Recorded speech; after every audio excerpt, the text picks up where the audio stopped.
We will implode more patriotic news. Thank you. Scaramucci sets off on the record debate.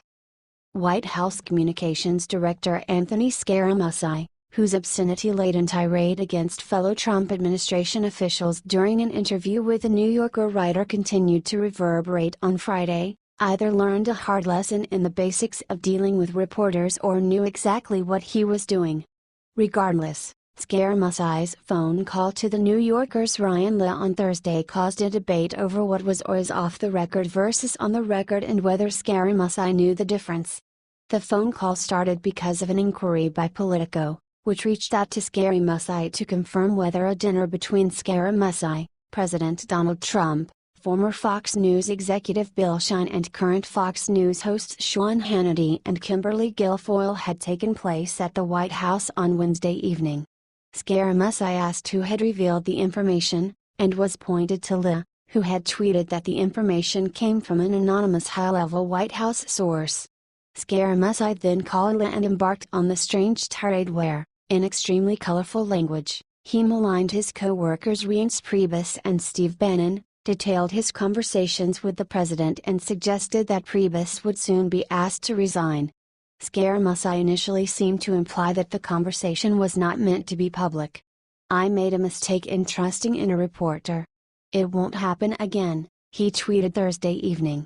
Hannity, a close friend of Scaramucci's and his dinner guest the night of the call, said on his program on Thursday that Scaramucci told me he thought it was off the record. But Leigh and the New Yorker say the information was not off the record. They say they have a recording of the conversation, but do not plan to release the audio. The New Yorker said in a statement first reported by Axios that at one point in the conversation, Scaramucci requested that one part be off the record, and we respected that. The rest was on the record. Today, Thursday, Ryan and Scaramucci had another conversation and Scaramucci was clear and agreed that the conversation was on the record. By common understanding, government officials and other sources who wish to keep their comments off the record must say so in advance in agreement with the reporter. In an interview on Fox News on Thursday, White House Press Secretary Sarah Huckabee Sanders did not suggest that Scaramucci's conversation was off the record. "Look, I think Anthony put out a statement here just moments ago, and stated that, this is a guy who sometimes uses colorful and in many circles probably not appropriate language," Sanders said. "And he's very passionate about the president and the president's agenda, and I think he may have let that get the best of him in that conversation." Asked by reporters on Air Force One about the interview, Scaramucci took on a decidedly more Washingtonian tone. "Better not to comment," he said.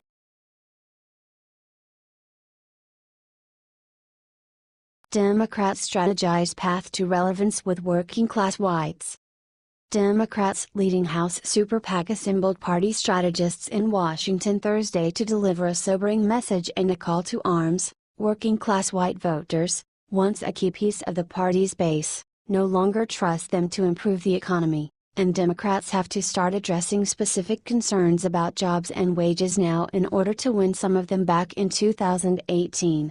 The briefing, delivered by House Majority PAC Executive Director Charlie Kelly and Democratic pollsters Pete Brodnitz and Gil Normington in a basement conference room at the International Brotherhood of Electrical Workers headquarters, was equal parts reality check and hopeful look forward for Democrats. President Donald Trump may be struggling in national polls, but that has not given congressional Democrats a boost among whites without college degrees, the presenters warned. Hillary Clinton got 29% of the vote among non-college whites in the 2016 elections, according to exit polls, and generic Democratic congressional candidates got just 33% in a new House Majority PAC poll of working-class whites in battleground House districts shared with Politico. Republican incumbents got 43%. Trump's approval rating, currently in the low 40s among all voters, was 52% among working-class whites in House Majority PAC's poll. But the early summer survey of 1,000 non-college white voters in House battlegrounds also highlighted support for Democratic candidates who proposed policies on jobs and the economy, especially ones incentivizing companies to hire American and promoting job training programs. The pollsters stressed that Democrats ought to lay out specific plans to help working-class swing voters and rebuild lost credibility with them on economic issues, instead of targeting bogeymen like big corporations. "We suffer from the lack of an identifiable positive agenda," Broadnitz and Normington wrote in their presentation of the research. "Without it, voters will turn to Trump for progress. With it, we can make significant gains. It may make the difference between a good 2018 election and another disappointing one for Democrats." Party strategists are increasingly of the belief that the House majority could be up for grabs next year.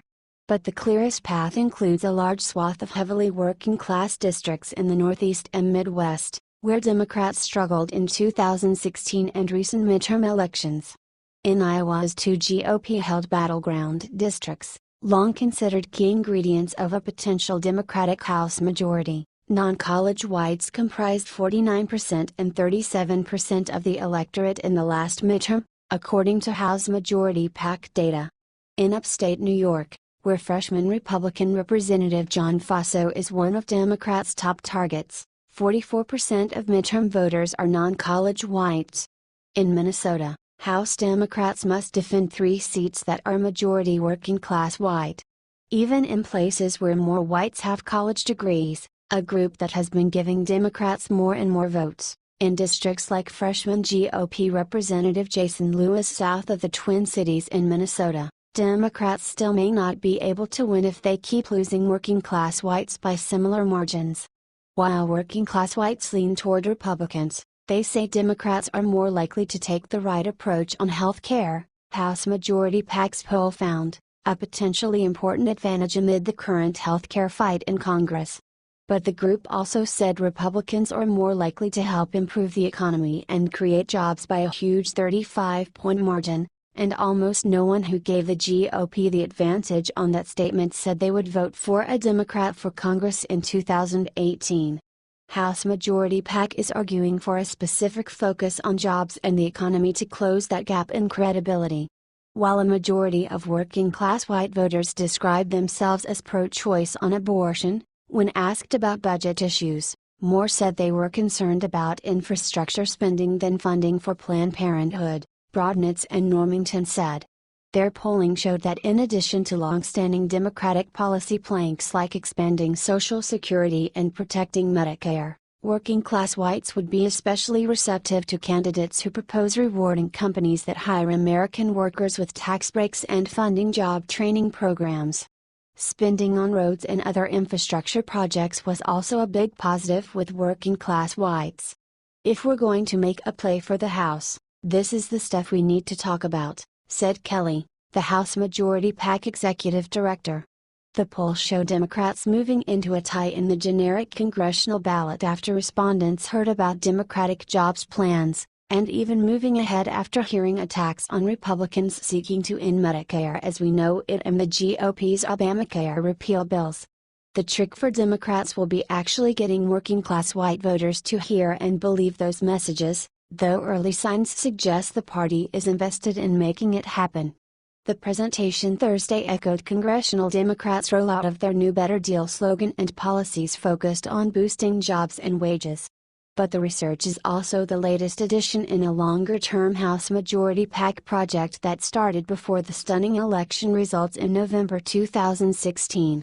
Earlier that year, the Super PAC's polling led it to conclude, against the prevailing wisdom among Democrats, that the party's national focus on college affordability was out of step with the beliefs and hopes of working-class white voters, many of whom did not see college as a guaranteed or even necessary step toward economic success.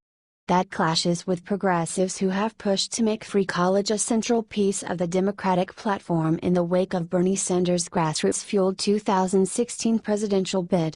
But Broadnitz and Normington found that of all the candidate narratives tested in their latest poll of working-class whites, the one most likely to convince respondents to back a Democrat for Congress was the argument that people need to understand that not everyone goes to college and instead make sure that skilled workers have the training they need.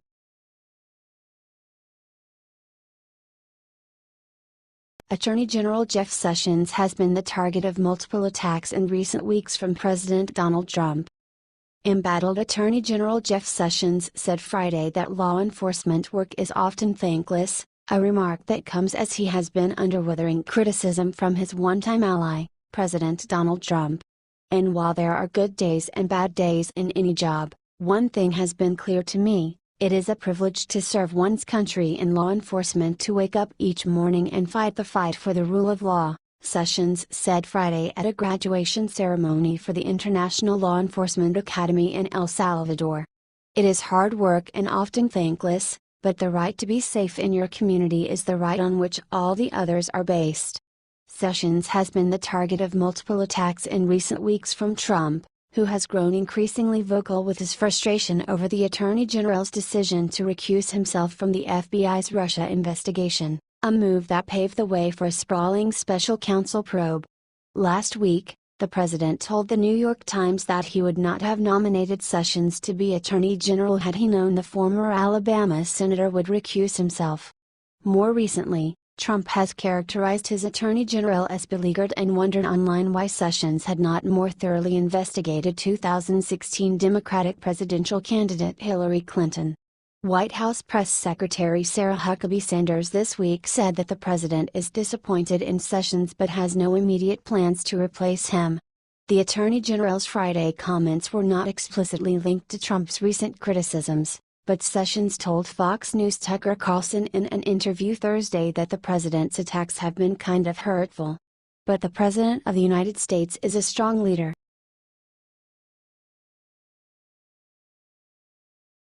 Trump on healthcare: it's going to be fine.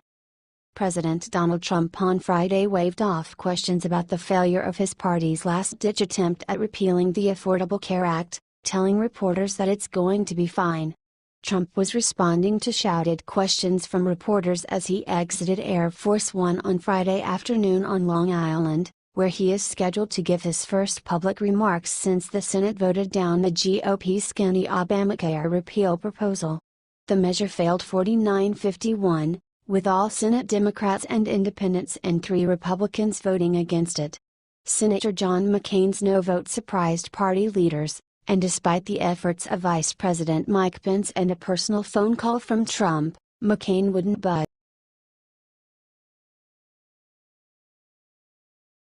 Congress advised it has authority to undo any transgender military ban. If President Donald Trump follows through on his declaration to ban all transgender military personnel, Congress could delay or even undo it, according to a new analysis from the legislative branch's research arm. Trump, in a series of 3 tweets earlier this week, said that transgender men and women would not be allowed to serve in the ranks in any capacity. The snap announcement took Pentagon leaders and members of Congress by surprise and sparked an immediate bipartisan backlash. While some House Republicans were seeking to limit health care benefits for transgender troops, no lawmakers were calling for outright abolition. Transgender individuals were permitted to serve openly a year ago, while the Pentagon took a year to study how to begin accommodating new recruits, or so-called accessions. That study was recently delayed 6 months. President Trump's tweets indicate that the accession policy changes that would have allowed transgender individuals to join the military are no longer under consideration, according to the new Congressional Research Service paper, first obtained by the Federation of American Scientists. The tweets also imply that there will be a change to the 2016 policy allowing transgender members currently in the military to continue to serve. Given this announcement, Congress may wish to consider the potential effects of the policy shift and whether to take legislative action in response. It adds, Congress may draft legislation to affect such administration policy, under its authority to make laws governing the armed forces.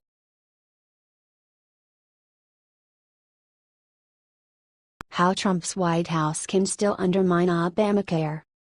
Obamacare may have survived another Republican repeal effort, but the Trump administration can still take steps to weaken it.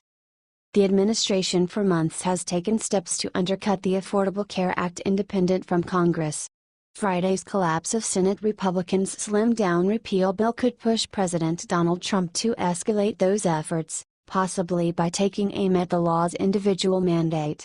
As I said from the beginning, let Obamacare implode, then deal. Watch. Trump tweeted after the GOP's so-called skinny repeal bill went down in flames.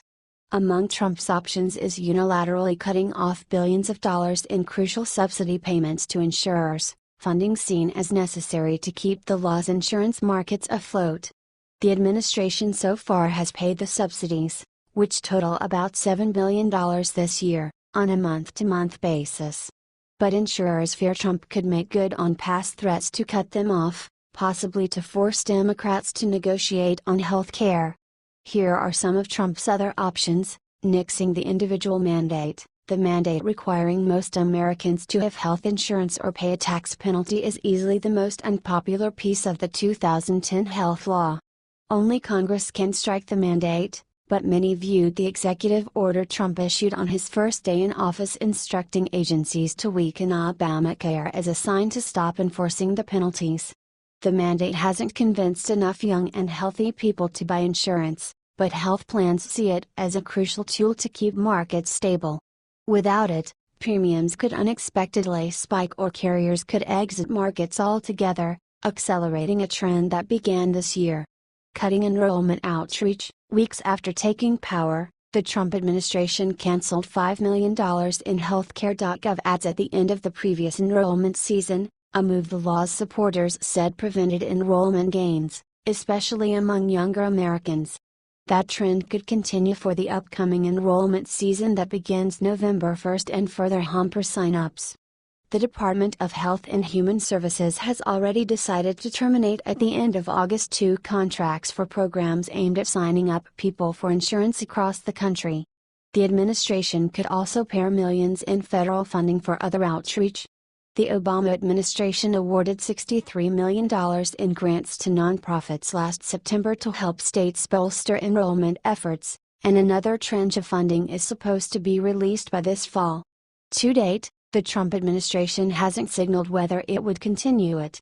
Letting red states enact coverage limits. Conservative activists incensed with the Senate's doomed repeal vote are already prodding the administration to loosen Obamacare's coverage mandates and give states more flexibility to skirt federal regulations. There are several actions the Trump administration and Congress should take right now to help ease Obamacare's burden on millions of hardworking Americans, increase access to health care, especially for those most in need, and give patients more control, Freedom Partners' Nathan Nascimento said in a statement Friday. HHS is expected to give Republican states much wider latitude to limit who can sign up for Medicaid, especially in those states that expanded their programs under Obamacare. Arizona, Arkansas, Indiana, Kentucky, Maine and Wisconsin are among the states with Republican governors seeking federal permission to add work requirements or make able-bodied adult beneficiaries pay more out-of-pocket for care. The Obama administration largely shunned similar requests, arguing they would discourage people from enrolling. At least one state is seeking the Trump administration's permission to significantly overhaul Obamacare's rules for private insurance to attract insurers back to its struggling marketplace. Iowa, which is at risk of having no insurer sell coverage statewide next year, wants to scrap Obamacare's subsidies helping customers pay for premiums and medical bills and replace them with a limited tax credit. That could leave lower income and sick enrollees to pay a lot more for coverage. Making it harder to sign up, Obamacare saw one of its worst moments in the fall of 2013 when the healthcare.gov enrollment website crashed, making it impossible to sign up for insurance. The website now functions virtually glitch-free, but only after the Obama administration put years of effort into triggering problems and making it more customer-friendly. Obama officials added online capacity during key enrollment deadlines when traffic swelled, boosted customer service staff to help people in queues, and even left the enrollment windows open past deadlines if people hadn't finished. The Trump administration could opt out of any such efforts, further tamping down on enrollment.